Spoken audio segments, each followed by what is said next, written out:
Señor es omnipresente, ¿verdad? Que quiere decir que está en cualquier lugar al mismo tiempo. Está aquí con nosotros, está en 1 de julio, está con los que se conectan desde Medellín, está con el pastor que está predicando ahora mismo en Mates, que les manda saludos. Está presente en todos los lugares al tiempo. Eso es omnipresencia, ¿cierto? Entonces celebramos tanto la omnipresencia del Señor que dejamos de lado que el Señor también se puede manifestar de forma presente, presencial, ¿sí? Y que ese era su objetivo desde un inicio. Él quería tener una relación presente. No solamente que Él estuviera en el ambiente, sino literal presente contigo, ¿sí? En Edén, ese era su objetivo. De hecho, Él se paseaba en el huerto. Podemos leerlo en el libro de Génesis. O sea, Él estaba allí, Él caminaba en el huerto, caminaba en el mismo lugar en que caminaba Adán y tenía una conexión con él, ¿cierto? Con el pecado, esa relación se corta. De hecho, en el momento en el que Adán peca, dice la palabra que escuchó la voz del Señor paseándose en el huerto y que él se escondió del miedo, es decir, se alejó del Señor. Porque la raíz de iniquidad, la raíz de pecado en nosotros lo que hace es que nos aleja del Señor. Nos aleja de esa relación que tenemos, de esa conexión que tenemos con el Padre. Y empezó el hombre a alejarse, ¿sí? Allí empieza el Señor a tratar de restaurar nuevamente esa relación, o se idea un plan para que vuelva a conectarse el hombre con el Señor. Y le dice a la serpiente que iban a ser alguien de Eva, que le iba a dar por la cabeza, aunque ella le diera del calcañar. Es la promesa que tenemos, ¿verdad? Y empieza la estrategia del Señor a tratar de restaurar esa relación que se había perdido. Obviamente el enemigo, que fue el que introdujo, digamos, esa raíz de iniquidad, de pecado, no se iba a dejar sacar tan fácilmente. Entonces él también empezó, como le escuchó la promesa, y a veces él cree más que nosotros las promesas del Señor porque sabe quién las dice, dijo, ok, van a ser alguien que me va a atacar a mí, va a ser alguien que va a dañar lo que yo estoy planeando. Entonces empezó a maquinar y empezaron las estrategias o las tácticas de guerra de lado y lado, ¿cierto? Nacen los hijos de Adán y Eva, Abel y Caín, y el enemigo dice, ok, de pronto Abel, que es el que está buscando del Señor, que es el que las ofrendas son aptas delante del Señor, que el Señor le agrada lo que él hace, es el que me va a dar a mí por la cabeza. Entonces se ensañó con Caín hasta el punto de que Caín matara a Abel. Y descartamos que ese sea el que me va a atacar. El pensamiento de Satanás, ¿no? El Señor entonces saca a otra persona, Set. Le dice que nuevamente empezó a buscar del Señor. Sin embargo, dice que los hombres en la tierra no caminaban de acuerdo a la voluntad del Señor. Y después nació uno que se llamó Enoc, que dice que volvió a caminar con el Señor. Dice, y caminó Enoc con Dios. Igual que como en el origen, ¿no?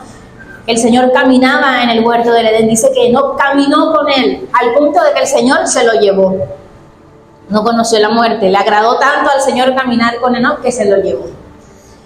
Se siguió reproduciendo la maldad de los hombres y el Señor le habló a uno que encontró que sí le servía, que se llamaba Noé. Le dijo, no, la maldad de los hombres se ha esparcido y mejor es que yo acabe con todos ellos. Y le dijo a Noé que construyera un arca, ¿cierto?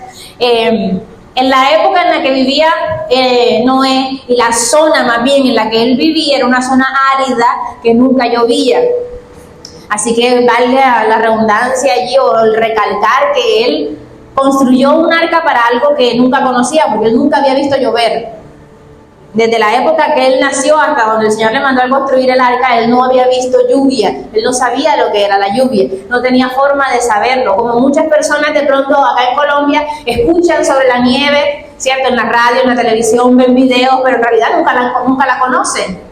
Él no tenía forma de saberlo porque en esa época no había radio, no había esto, no había nada. Él no conocía qué era la lluvia. Él preparó un arca para algo que iba a caer del cielo, agua, pero no sabía cómo era.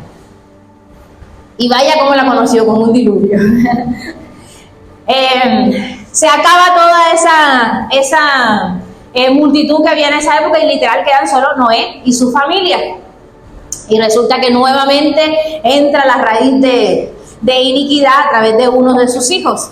Que si conocen la historia, que uno de sus hijos se burló de él porque lo vio comiendo frutas de un viñedo y terminó borracho, se desnudó, empezó a burlarse de él y pues eso es irrespeto, ¿no? En ese momento. Entonces entró nuevamente la raíz de pecado en el hombre. Luego más adelante el Señor llama a uno que se llama Abraham y le dice, ok, yo te voy a apartar, sal de tu tierra y de tu parentela, vente acá que voy a trabajar contigo. A tu pueblo es que yo voy a comunicarme con ellos, es que yo voy a caminar de día, de noche, en ti eres bendita todas las naciones de la tierra. Y en efecto ya sabemos que de Abraham se deriva todo el pueblo de Israel más adelante, ¿cierto? Con el pueblo de Israel el Señor fue mucho más presente. Ellos tenían inclusive cuando iban por el desierto, después de que Moisés los sacó de Egipto, tenían la columna de fuego ahí de noche, tenían la nube, ¿verdad?, de día que los cubría, el maná que caía del cielo todos los días. O sea, era presente todo el tiempo su relación con el Señor. Y aún así, no quisieron. Hasta el punto de que el Señor los tuvo que dejar ahí entonces 40 años hasta que se muriera toda esa generación y con la siguiente generación fueran a la tierra prometida. En la tierra prometida empezó el Señor a levantar jueces. Los jueces no tenían, antes de los reyes, no tenían rey la nación, porque el rey pues era el rey de reyes y simplemente el Señor iba levantando jueces. Pero durante toda esa época tampoco el pueblo quiso escuchar verdaderamente del Señor. Y de hecho al final del libro de los jueces, la última línea que dice el libro es que cada quien hacía lo que bien le parecía. O sea, cada quien vivía a su manera. Tampoco quisieron escuchar al Señor. Después el Señor levantó a una mujer que se llamaba Ruth, que se casó con un personaje que se llamó Boaz y tuvieron un hijo que se llamaba Obed. Obed tuvo otro que se llamaba Yesí y Yesí tuvo uno que se llamó David, el rey David, ¿sí? A quien el Señor le dio la promesa de que su reino sería eterno. Vendría uno de su misma línea sanguínea, de su misma simiente, que iba a gobernar para siempre. Hablando de Jesucristo, ¿sí? Con David, en efecto, el reino se expandió, fue su máxima expansión. Con su hijo Salomón fue su máxima riqueza. Sin embargo, nuevamente entró la idolatría al pueblo. Ya sabemos que Salomón fue lo suficientemente sabio para los negocios, para las finanzas, para gobernar un pueblo, pero con su relación amorosa no le fue muy bien. Terminó teniendo yo no sé cuántas miles de mujeres y yo no sé cuántas miles de concubinas, y por complacerlas levantó altares a los dioses de cada una de ellas. Y ahí fue el fin. Entonces, en efecto, entró la idolatría al pueblo al punto de que el reino terminó dividiéndose, Israel por un lado, Judá por otro lado. Empezaron a levantarse reyes que no hacían lo bueno delante del Señor, destruyeron los templos que habían construido, pusieron altares para otros dioses y eso era un desastre rey tras rey. Uno que otro se levantaba, buscaba el rostro del Señor, medio limpiaba algunos altares, pero apenas moría, nacía otro que hacía otra vez lo malo y todo se venía abajo. Total, no pudieron levantar cabeza en mucho tiempo.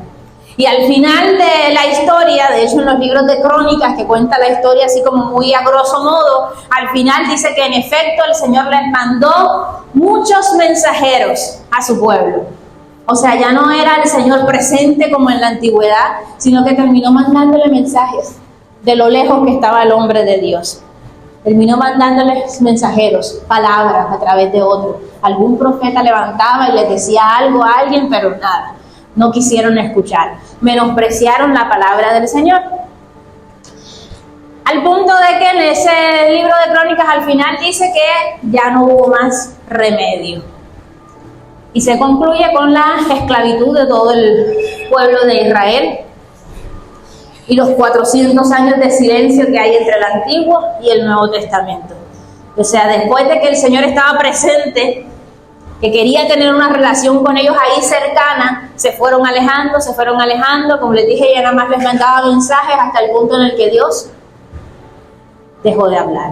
400 años del silencio, no habla Dios. No hay quien profetice, no hay quien vea, no hay quien diga nada. No hay mensajes de Dios. El Señor se silenció. El pecado más grande que tuvo en el Antiguo Testamento fue que no quisieron escuchar al Padre, porque el Padre se le quiso revelar al pueblo y no lo quisieron escuchar. Así que el Padre se silenció.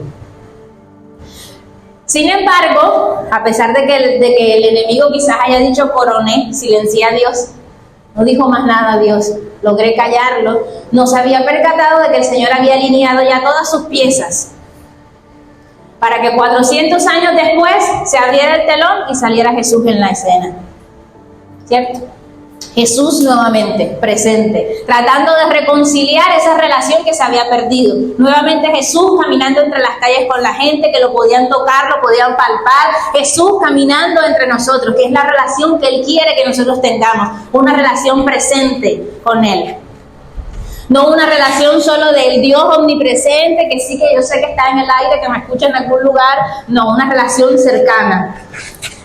Así que aparece Jesús nuevamente y empieza con su mensaje que era arrepentidos y convertidos porque el reino de los cielos se ha acercado. Otra vez estoy yo aquí de nuevo. Voy a restaurar lo que se había perdido antes. Esta relación cercana entre nosotros. Y quizás mucha gente no comprendía la palabra, algunos sí. Los discípulos eran y muchas veces decían no comprendo y Jesús les decía no se preocupen, va a llegar el momento en el que entiendan todas estas cosas. Quizás no entendían completamente el mensaje, pero algo tenían seguro y era que cuando Jesús aparecía, los cojos saltaban, los mudos hablaban, los ciegos veían, los leprosos eran sanados y los endemoniados eran libres. Todas las ocurrían cuando Jesús entraba en escena. Cuando Jesús pasaba por ahí, cuando Jesús estaba con ellos, cuando Jesús caminaba entre ellos. Y empezó a haber un avivamiento grande. De hecho, en Juan 1:14, los que tengan Biblia, los que nos quieran ir buscando, Él lo describe como el verbo que se hizo carne y que les hizo ver la gloria como del unigénito de Dios. Empezaron a ver la gloria de Dios, la misma gloria que el hombre se supone que tenía cuando estaba en el huerto del Edén, porque sabemos que de hecho la misma Biblia hace la comparación de que Jesús es el segundo Adán. Vino con esa relación o esa conexión que se esperaba que tuviera Adán en un inicio, ¿no? Mateo 4:23, si lo buscan, o Mateo 14:13, son varias citas ahí que la pueden ir buscando, hablan de cómo la fama de Jesús se expandió. Y empezaron a venir personas, dice que de toda Siria empezaron a venir personas para escucharlo a él hablar. Eso suena como un avivamiento. En la historia de la alimentación de los 5,000, dice que llegaron caminando de todas las ciudades. Y si bien la Biblia cuenta 5,000, él aclara ahí que son 5,000 sin contar mujeres ni niños. Es decir, eran solamente 5,000 hombres. Es decir, que la cuenta en realidad se va mucho más allá, porque en esa época algunos tenían más de una mujer. Y un solo hijo te aseguro que no tenía, porque en esa época no había televisión. Así que la cuenta se va al 4 y a 5 veces más. Es lo más probable. Eran multitudes que llegaban. ¿Por qué? Porque había manifestación de un Dios que estaba presente, de un Dios que estaba allí. Sin embargo, así como venían personas porque quizás escucharon de la fama de Jesús, querían conocer sus milagros de primera mano, también habían personas que venían nada más que a criticar. Y tanto fue así que empezaron a rechazar hasta el punto de que procuraron matarlo. Vamos a Juan 11. Este sí quiero que lo leamos pausadamente. Juan 11:53. Dice, así que desde aquel día acordaron matarle. Por lo tanto, Jesús ya no andaba abiertamente entre los judíos, sino que se alejó de allí a la región contigua al desierto, a una ciudad llamada Efraín, y se quedó allí con sus discípulos. Jesús entonces dejó de andar abiertamente entre la gente. Él estaba, pero no estaba presente. Entonces lo buscaban al que hacía los milagros y ya no lo encontraban. Él estaba aislado, nada más con sus discípulos. Él estaba, pero no estaba abierto al público, por decirlo de alguna manera. No se dejaba ver de los demás. Su manifestación no se estaba dando. ¿Por qué? Porque él se alejó, o más bien la gente lo alejó.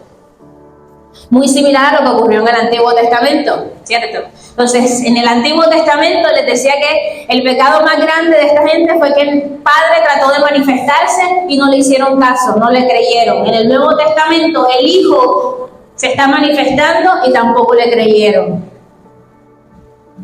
En la generación de nosotros hoy en día, nuestro pecado más grande es que el Espíritu Santo se quiere manifestar y no le creemos. Entonces el Padre siempre ha querido revelarse, o el Señor Trinitario siempre ha querido revelarse. Y en las Escrituras empezamos a verlo, Padre, Hijo y Espíritu Santo. El Espíritu Santo al final no porque sea el menor de los tres, sino porque es el último en cuanto a la revelación. Primero se reveló el Padre, luego el Hijo y luego el Espíritu Santo, que es donde estamos ahora. Y si seguimos leyendo, dice, y estaba cerca la Pascua de los judíos, y muchos subieron a aquella región, a Jerusalén, antes de la Pascua, para purificarse, y buscaban allí a Jesús, y estando en el templo, se preguntaban unos a otros, ¿qué os parece? ¿No vendrá a la fiesta? O sea, ellos seguían con sus rutinas diarias, ¿verdad? La Pascua es como venir a celebrar la Santa Cena. Ellos iban al templo y buscaban a Jesús, pero Jesús no lo encontraban. Y así hoy en día hay muchas personas, ¿verdad?, que siguen su vida como que aparentemente en un cristianismo. Voy a la iglesia todos los domingos, me inscribo a todos los programas de Instituto Bíblico, de Nuevo Creyente, de escuelas de oraciones, sigo con mis rutinas, tomo la Santa Cena todos los meses, pero a Jesús nunca lo ha conocido, nunca lo ha visto, nunca lo han encontrado, nunca se les ha manifestado. Y está, pero nunca se les ha manifestado. Igual que en esa época Jesús estaba, porque él todavía no había muerto, él estaba ahí, estaba en otra región al lado con sus discípulos, pero ellos no lo encontraban, nunca lo conocieron. Lo buscaban y no lo encontraban. Y lo peor aún, que dice que en el templo lo buscaban y no lo encontraban. En las mismas iglesias y no los encontraban. Qué feo, ¿verdad? Que estemos buscando al Señor y no lo podamos encontrar. Él estaba, pero no estaba al mismo tiempo. Entonces, hoy en día, el Señor, de hecho, antes de ascender, Él le dijo a sus discípulos, lo podemos buscar Juan 14, del 15 al 16, que rogaba para enviarnos otro consolador, que era el Espíritu Santo, que es el que tenemos hoy en día. Pero en el lenguaje original de la palabra, cuando Él dice otro consolador, se refiere a otro del mismo tipo, o sea, de la misma calidad, de lo mismo mío, otro exactamente igual, otro consolador. Es decir, les faltaba por conocer a alguien igual. Ya habían conocido al Padre, al Hijo, y faltaba el Espíritu Santo, otro igual. Dice que estará con ustedes para siempre. Y es el que nosotros tenemos hoy en día, al Espíritu Santo. Pero como es la misma persona, corremos el riesgo de que nos pase lo mismo, porque su esencia es la misma, Padre, Hijo y Espíritu Santo. Y si tú no lo escuchas, si no le prestas atención, vas a terminar alejado de Él cada vez más, cada vez más. Entendemos personas que en efecto nunca han tenido un encuentro con el Señor, que si escuchan es porque el Señor les manda a decir a través de otro, palabras que escucharon a través de otro, el Señor te mandó a decir esto, esto y esto, pero nunca han escuchado por sí mismos la voz del Señor, nunca han tenido una relación directa con el Señor, nunca han podido hablar con Él, nunca lo han visto face to face, nunca han tenido un encuentro con el Espíritu Santo. Y el Espíritu Santo está, porque ya el Señor nos los dio. Dice que fue derramado sobre toda carne. Él está. Pero depende de ti que esté presente en tu vida si lo dejas. Entonces la invitación hoy es que no nos conformemos con un Dios omnipresente. Sí, Él es omnipresente y celebramos eso, pero también puede estar presente en tu vida. Su manifestación también puede estar ahí, al lado tuyo, caminando contigo donde quiera que tú vayas. Como nos ha dicho el pastor, el Espíritu Santo no solamente está ahí, sino que está en mí, está sobre mí y está a mi lado constantemente.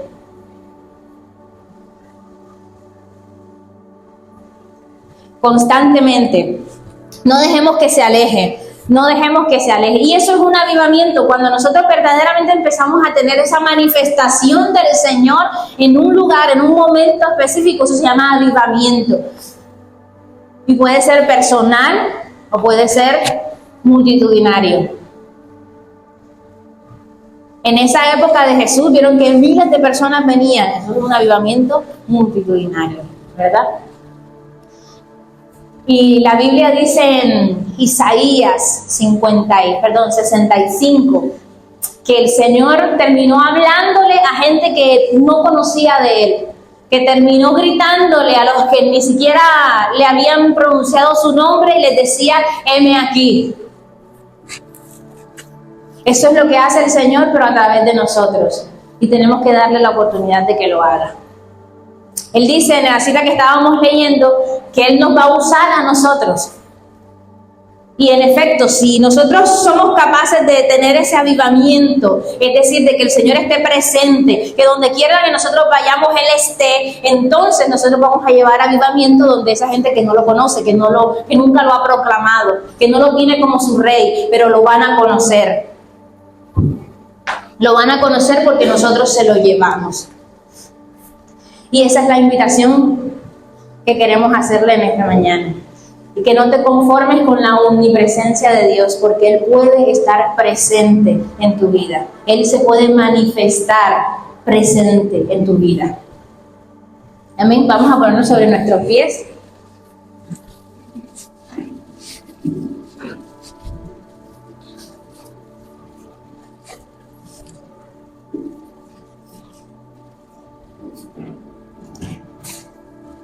Y yo quiero que primero le pidamos perdón si quizás lo hemos ignorado, no sé, tú solo conoces, o no hay nadie más que pueda conocer esa relación que tienes con el Señor que tú mismo. ¿Tú has tenido un encuentro personal con el Señor o simplemente has vivido a través de otros? Que otros te dicen, pero nunca lo has tenido ahí contigo, cercano.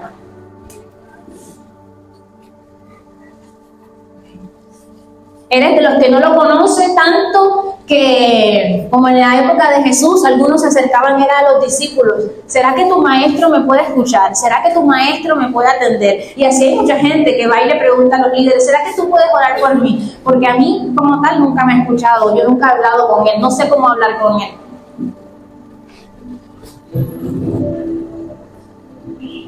No sé cómo sea tu relación con el Señor, pero no lo alejes más. Sino al contrario, atráelo a ti. Búscalo, porque Él dice que el que le busca, le halla. El tema es que nunca lo buscamos, sino que cada vez nos alejamos más de Él. La forma en la que podemos provocar un avivamiento en nuestras vidas y en las de otros es buscándolo, llamándolo constantemente, hasta que se manifieste de forma presente en nuestras vidas y en la de los demás. Dile, Señor, perdóname si me he conformado con tu omnipresencia, me he conformado con que eres el creador del universo y no he buscado tener una relación contigo, una relación presente, una relación genuina, una relación íntima contigo. Perdóname, Señor. Perdóname porque quizás incluso me has mandado mensajes a través de otros y no he querido escuchar. Me han hablado de lo que tú eres, me han dicho lo que tú quieres para mi vida, pero yo no he querido escuchar. Perdóname, Señor. Quiero conocerte realmente. Quiero tener una relación íntima contigo, Señor. En el nombre de Jesús de Nazaret, hoy te digo, heme aquí, Señor. Heme aquí. Hoy quiero gritar tu nombre. Señor, Hijo de David, ten misericordia de mí, que aquí estoy. Escucha mi clamor, Señor. Escucha a tu pueblo que quiere conocerte, que quiere tener una intimidad contigo, que quiere verte, Señor.